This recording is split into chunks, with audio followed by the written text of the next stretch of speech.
All right, make sure y'all have the notes from the front, and then let's get started. So this says Henry and Quinn were asked to find the area of a rectangle in a triangle with the dimensions shown below. Henry says that they will have the same area because they have the same base and height. Quinn disagrees. Explain who is correct and justify your solution. So we can check first by just doing the formula. So this is a rectangle, so it's base times height. Base is 12, height is 11, so 12 times 11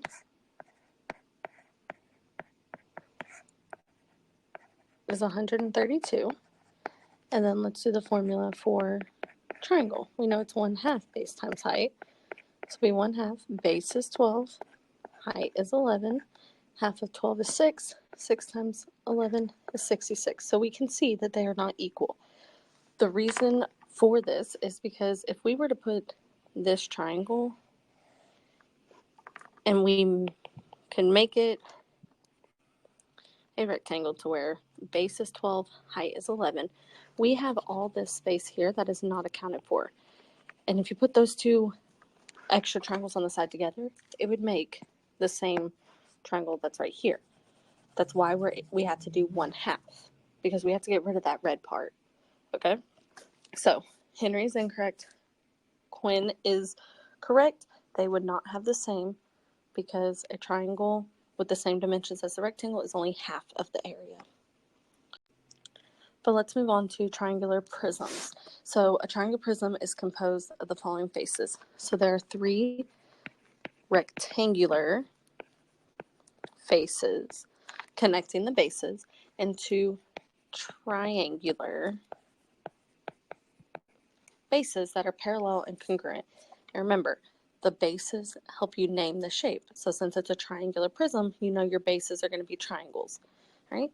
And remember that the bases of 3-dimensional objects do not touch. So if they're touching, one of them is incorrect or they're both incorrect, okay? So your bases do not touch, and on these, your base is going to be the triangles. So let's do one together real quick. So we have to use the dimensions of the triangular prism to label the net, and then calculate the area of all 5 faces to determine the total surface area. That means everything. So I think it's easiest to do the bases first. So we see this triangle in the back. It says the height is 4. So that means these are both 4, the height of our triangles, because the bases have to be congruent. I also see that the side is 5. Sorry. So that means this is 5, and that's 5. And remember, they are congruent, so those are also 5. But then if we look at this front one, it tells us the bottom is 6. The one that is connected there is 6. So we have our bases all labeled. Boop. Okay, so D and E are bases. They're going to be the same. Now let's look at A.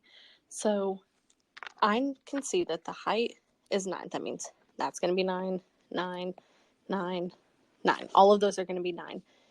But what would this section be? Well, if I fold up this net, it would lay right there on that one. So if this is 5, that means that has to be 5.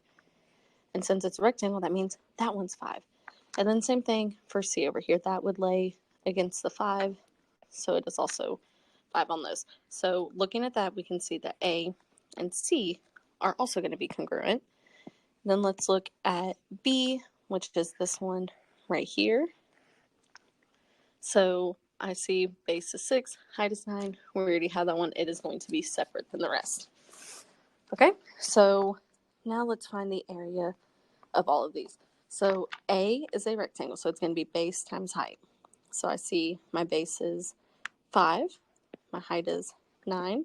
5 times 9 is 45.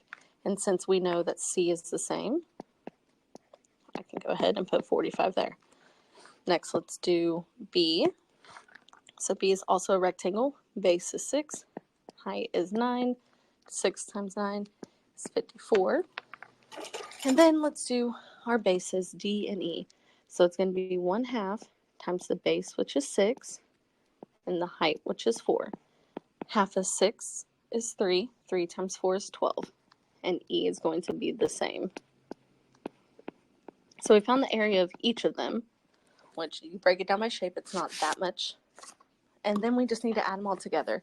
So I'm going to come over here. We got 45, 54, 45, 12, and 12. You could combine some of these if you would like, but I know 5 and 5 is 10, plus 4 would be 14, 15, 16, 17, 18. And then those 1, 4, and 5 make 10, 14, 15, 16.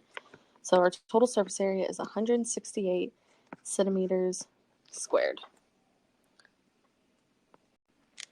All right, you are going to do this one on your own, and then once you put in your answer, I'll go over it, okay? All right, so we need to decompose the net into shapes and complete the table to determine the total surface area. So this is made up of two shapes. So the first one will make our base, and then this will be all of the faces. So our base is a triangle. So our formula for area of a triangle is 1/2 base times height. So then I'm going to plug it in. Our base is 6. Our height is 5.2. So now we can do the math. So half of 6 is 3. So I'm going to do 5.2 times 3. 3 times 2 is 6. 3 times 15, or 5 is 15. 1 decimal, so our area of our bases are 15.6. So now let's do the faces, which are, I'll switch to a different color, are rectangles. So our area is just base times height. So our base is 6. Our height is 8.5. So I'll come over here, 8.5 times 6. 6 times 5 is 30. 6 times 8 is 48. Plus 3 is 51. 1 decimal. So the area of our faces is 51. So now to find the total, we just need to add it up. So our faces, we have 3. 1, 2, 3. So I'm going to do 51 plus 51 plus 51. I'm going to do these separate just because it's a lot of numbers. So that's 3, and 3 fives is 15. Area of our bases is 15.6 plus 15.6. So that's 12, 10, 11, 31.2. And then let's add those together. So 2, 4, 8, 1. So our total surface area is 184.2 inches square.